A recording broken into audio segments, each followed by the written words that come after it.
Hello friends. तो अभी हम लोग पढ़ेंगे इकोनॉमिक्स में चैप्टर 4 में मांग तालिका और मांग वक्र के बारे में। मांग तालिका क्या है? तो कहता है कि किसी निश्चित समय में, एक निश्चित समय में किसी क्रेता के द्वारा विभिन्न कीमतों पर, मतलब अलग अलग कीमतों पर जितनी अलग अलग मात्रा खरीदी जाती है उसको यदि हम एक तालिका के रूप में दर्शाएंगे, मतलब एक तरफ अलग अलग कीमत और एक तरफ उस कीमत पर जितना मात्रा खरीदा गया वस्तु का, उसको लिखेंगे। तो ऐसे तालिका का नाम होगा मांग तालिका। यानी कैसे बोलेंगे?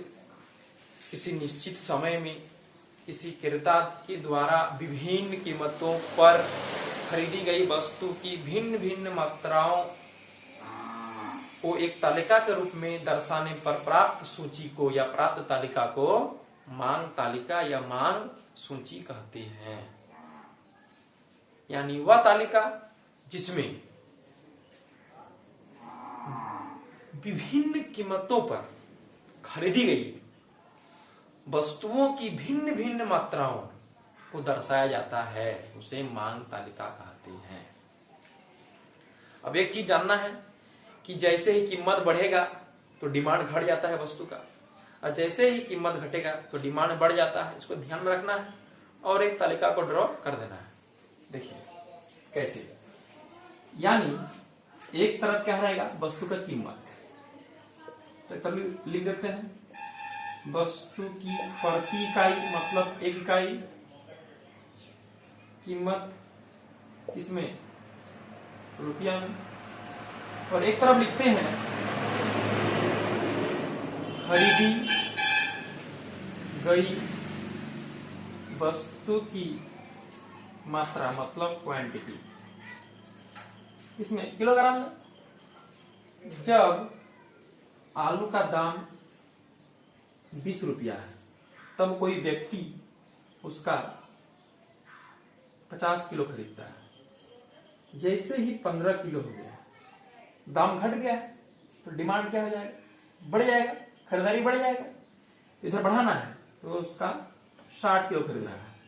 जैसे ही दाम घटकर 10 रुपया हो गया तो वह उसका 70 किलो खरीदा। जैसे ही दाम और घटकर 5 रुपया हो गया तो वह उसका 80 किलो खरीदता है। यानी प्राइस घट रहा है और खरीदारी क्या हो रहा है? बढ़ रहा है। ठीक है। इधर से यदि हम सोचेंगे तो प्राइस बढ़ रहा है तो खरीदारी क्या हो रहा है? घट रहा है। यानी वह तालिका जिसमें कीमत और खरीदी गई मात्रा, मतलब डिमांड के बीच रिलेशन को बताता है, उसे मांग तालिका कहते हैं। इसमें क्या है? भिन्न भिन्न कीमत पर भिन्न भिन्न खरीदारी है, उसी को हम लोग एक तालिका में दर्शाए हैं। इसी का नाम है मांग तालिका। ठीक। अब जो मांग तालिका बना, इसको दर्शाना है ग्राफ पेपर पर, मतलब रेखा चित्र में। ठीक है। दर्शाएंगे रेखा चित्र में। देखिए, तो रेखा चित्र में दर्शाने से जो कर्व बनेगा, जो वक्र बनेगा, उसी का नाम होगा मांग वक्र। ठीक है। तो एक तरफ लेना है खरीदारी, मतलब क्या? मांग मतलब खरीदारी, किसमें बोले थे? किलोग्राम में। और एक तरफ है कीमत, मतलब रुपया में। ठीक है। तो कीमत क्या क्या था? पहले 5 रुपया, उसके बाद 10 रुपया, उसके बाद 15 रुपया, उसके बाद 20 रुपया। ठीक। इधर खरीदारी, पहले कम को लेना है तो 20 किलो, 40 किलो, 60 किलो, 80 किलो। इसलिए तो जब दाम 20 रुपया है तब वह व्यक्ति कितना खरीदा था? 50 किलो। 50 किलो कहाँ होगा? यहाँ हो गया, एक यहाँ बिंदा आ गया। जब दाम 15 हो गया तो कितना खरीदा हुआ? 60 किलो। ठीक हो गया।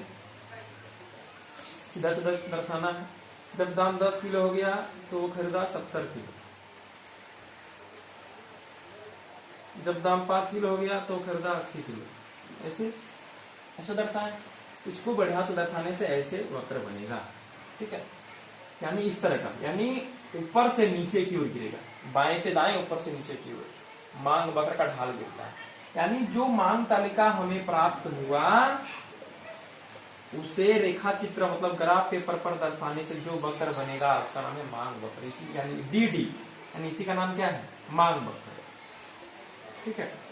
इसमें क्या होता है, कम कीमत पर अधिक मांग होता है, और यदि उल्टा करेंगे तो अधिक कीमत पर कम मांग होता है। यानी कीमत और मांग के बीच नेगेटिव रिलेशन होता है, ठीक है। तब तक के लिए बाय बाय।